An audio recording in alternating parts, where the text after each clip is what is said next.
Maharashtra bulletin, आपला महाराष्ट्र, आपली बातमी.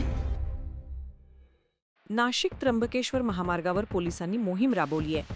नियम धाब्यावर बसवून अवैधरित्या व्यवसाय करणाऱ्या आणि नोंदी न करणाऱ्या 5 लॉजिंगवर पोलिसांनी कारवाई केली आहे. लॉजवर येणाऱ्यांची कोणतीही नोंद न ठेवणं, सुरक्षेला हरताळ फासणं आणि आवश्यक परवाने नसतानाही 5 लॉजिंग चालकांचे धाबेदळ आणले आहेत.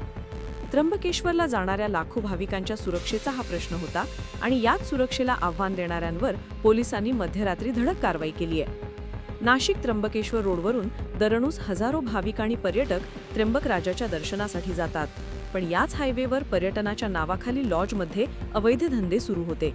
नाशिकसह परिसरातील अनेक जण लॉजवर आपली तहान भागवण्याचे काम करत होते. यापूर्वी पोलिसांनी लॉजेसची तपासणी करून कारवाई करण्यात आली होती. त्यानंतर पोलिसांचे दुर्लक्ष झाल्याने पुन्हा लॉजवर गर्दी वाढली. अतिशय स्वस्त सुरक्षित जागा मिळत असल्याने नाशिक त्र्यंबकेश्वर रोड गजबजला होता.